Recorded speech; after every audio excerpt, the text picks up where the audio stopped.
สวัสดีสวีดาเนาะยินดีต้อนรับเข้าสู่ช่อง DL นั่นเองเนาะ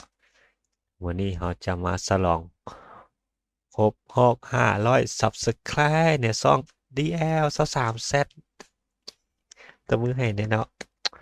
วันนี้ก็ฮอดมาแล้วเนาะ500 Subscribe หวังว่ามื้อหน้าจะฮอด1,000ซับเนาะ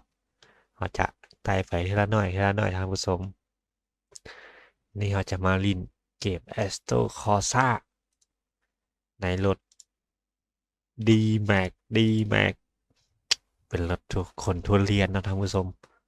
รถคนทุเรียนเนาะ2024 Max ขอบสาวเนาะอย่างหลังอย่างใหญ่เนาะอันนี้ก็บ่ฮู้เนาะอย่างใหญ่บ่ฮู้เนาะแต่ปรับสีได้เนาะสีดำสีขาวแต่มีทานหนึ่งขอบมาว่าถ้าเป็นสีขาวนี่สิแจ่มเนาะตอนนี้โอ้ยต่อเอาไปขี่ในเมืองปารีสอยู่นะป้า D-Max ไทยไปขี่ในเมืองปารีสเนาะตอนนี้เราขอขอบใจเนาะรถจากอ่า ก็พับเพลิกันหลัดเนาะอันนี้ครับอ่านสื่อเพิ่นบ่ฮู้จักเทื่อเนาะท่านผู้ชมเดี๋ยวเราจะไป Let's go กันเลยท่านี้เนาะคอมเรามันช้าท่านผู้ชมถ้าแป๊บหนึงก็จะรอกันเนาะเองบ้านเราก็คือบอคอเป็นบอท่านผู้ชมตอนนี้ขอไข่เลยบอไข่111เนาะโอ้ยเดี๋ยวเอาเบิ่งเอาซูมเข้าไปก่อนแล้วรถจะแม่น จันทบุรีเนาะสติ๊กเกอร์ซูมข้างหน้าท่านผู้ชมก็จะเป็น D-Max 2024เนาะซิงเกิลแคปนั่นเองจะเป็นรถของทุเรียนทุเรียนเนาะทุเรียนมาท่านผู้ชมเห็นบ่ทุเรียนเดี๋ยวเราจะกดเอาเทียนออกเลยเนาะนี่มันจะบ่มีทุเรียนจะเป็นรถคอกซิ่งธรรมดาเลยท่านผู้ชมเดี๋ยวบ่ว่าเนาะเราจะใส่ทุเรียนนั่นก่อนเนาะป๊าบนั่นไงทุเรียนมานั่นไงเดี๋ยวเขาจะไปแจกเลยท่านผู้ชมตอนนี้รถเขาก็ออกโตไปแล้วเนาะนี่นะอยู่ได้อยู่เทียร์2เนาะเทียร์3ไปแล้วเนาะ90โอ้ดูดลมอาจารย์ดูดลมอ๋อเบิ่งสังเกตเนาะดูดลมเนาะดูแบบดูสนิทที่ซื้อจากไอซ์แลนด์อยู่เลยเนาะ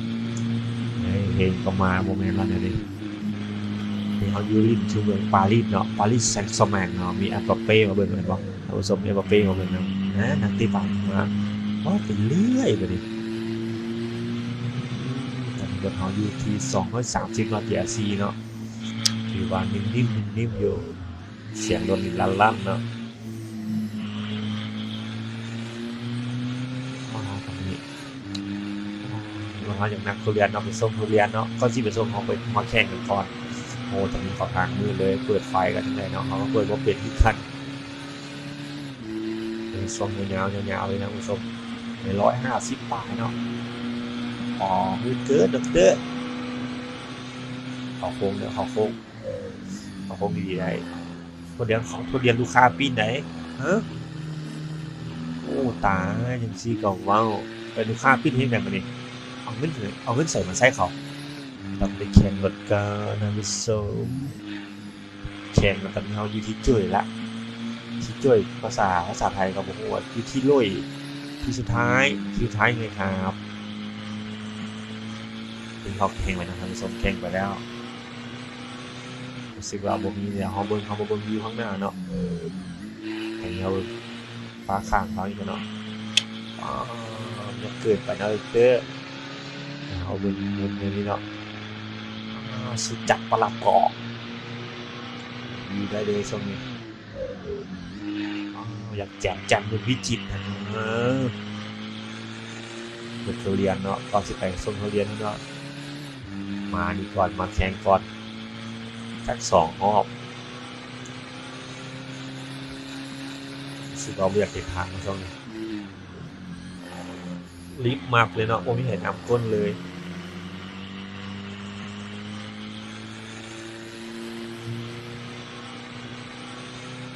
นี่เราก็ยาวๆไปก่อนท่านผู้ชมยาวไปก่อนเนาะยาวไปเลย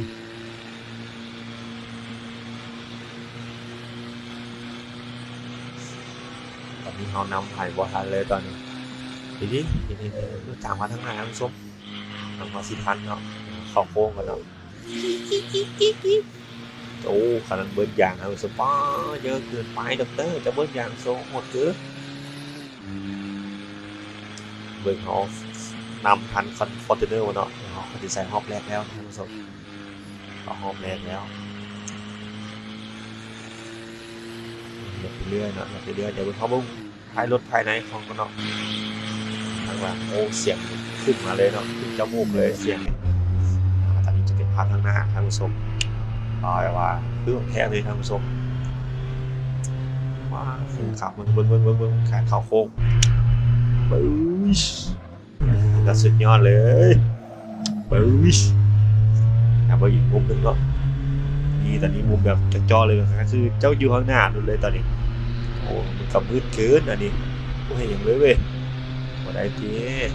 ของเมื่อกี้ภาพหนึ่งเนาะภาพไงโอ้ถือว่า104 105เนาะมิดไม้เลยมิดไม้โอ้เห็นแต่เข็มไม้เนาะแต่ว่าจะจับเลยเดี๋ยวเบิ่งภาพอีกภาพกล้องกันเนาะมาเบิ่งการเดียวของอะไรนะเกินไปนะดอกแต่มันสิสมจริงขนาดนั้นใส่เกียร์อะไรที่เห็นว่ามีการใส่เกียร์กินจึ๊กก็เปิดน้ำเบิ่งฟอร์จูเนอร์ข้างหน้าภาพข้างหลังเลยอับกว้างเอาภาพนี้กันเนาะเพราะว่าโดนเขามันสูงมันไม่อยากเห็นข้างหน้ามันขับยากเยอะตัวภาพเขาก็เลยเต็มปรับภาพตรงนี้เนาะที่ขอโทษน้องที่เขาว่าผิดเนาะเขาก็เลยเต็มปรับภาพแนวนี้นะท่านผู้ชมตอนนี้เขากำลังฟอร์จูเนอร์อยู่ท่านผู้ชมมีแต่ฟอร์จูเนอร์เขาไหวก็ดูลมก่อนคือดูลมฟอร์จูเนอร์ก่อนโอ้แสงโค้งเลยจังหวะนี้แสงโค้งเดิมแสงได้บอมากันไหนสุดจะตายเอาบอไหวนะสุดท้ายบอไหวกันบอไหวดีเนาะเอารถฟอร์จูเนอร์เป็นว่าเป็นแหงเนาะพันแหงมากของเขา2แหงมากเนาะซื้อจอแดนปลุกดีงัวกับมานะผู้ชมตอนนี้เขานำจีก้นฟอร์จูเนอร์อยู่เนาะฟอร์จูเนอร์ลีเจนเดอร์สมไม้ล่าสุดของไอโตโยต้านั่นเองเราก็มาขี่ได้งานนี้เนาะซื้อไปเซฟเรื่องนี้ง่ายเนาะรถเขาเป็นคนทุเรียนท่านผู้ชมเป็นทุเรียนลูกค้าปีนอันปัญหาไม่ได้โอ้ดุกกว่าเลยแสนนะโมสุดยอดเลยท่านผู้ชมแสนเลยเนาะบิดไม้เลยกินนี่สู้ตายเนาะสู้ก็ตายว่าสู้ก็ตายครับเจอได้นะท่านผู้ชมเจอได้แล้วเหมือนกันไทยก็ป้าก็ฮอดยาวเนาะคอมเมนต์นำเฮาแน่นอนตอนนี้ผมมีใครคอมเมนต์นำเฮาเลยคอมเมนต์ก็คือเราหนึ่งเนาะอยากให้เฮาที่เฮ็ดดิ้งเกมอย่างเฮ็ดคลิปอย่างให้เฮาเฮ็ดอย่างสตรีมบ่ตอนนี้มันมีคนขอให้เฮาสตรีมเนาะหรือว่าแบบไลฟ์สดเนาะทางนี้แต่เขาก็บอกกล้าเนาะแล้วก็มีคนเบิ่งมันคลิปนี้ฮอต10 ไลค์เนาะ10 ไลค์เนาะเฮาสิสตรีมให้เบิ่งเลยเนาะถ่ายทอดสดให้เบิ่งเลยแต่ว่าไลฟ์สดผ่านทาง YouTube นะท่านผู้ชมคลิปนี้ฮอต10 ไลค์ได้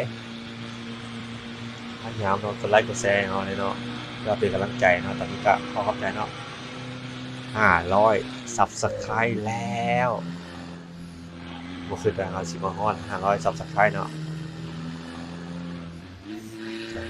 ตอนนี้เดี๋ยวเราก็อยู่ที่ใส่บ้านตอนนี้ฟอร์จูเนอร์น้ำหนักเขาอยู่เนาะเราขี่ไปเรื่อยเนาะเป็นตัวไฟน้ำมันซีเบิร์ดเนาะรู้สึกว่ารถเขาจะอืดเลยเพราะว่ามันฝนทุเรียนในทางสุดฝนทุเรียนไม่อยากไปไหนมาได้นะดับเตอร์เงียงจะเกิดนะดับเตอร์คือว่าเขาโค้งเลยสุดยอดเลยถ่ายเขาโค้งของเขาแต่ว่ามินจากกำแพงเลยเนาะ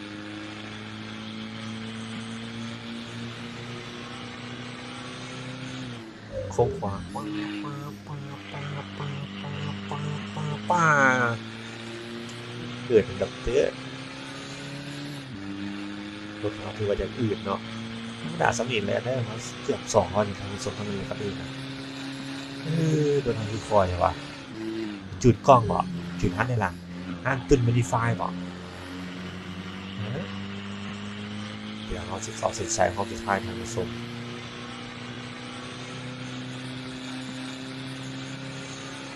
โดนเขาจะพูดสึกว่าจากสายเดียวเลยต้องทำส่งเนาะทีคนเดียวเลยว่าซิวๆเลย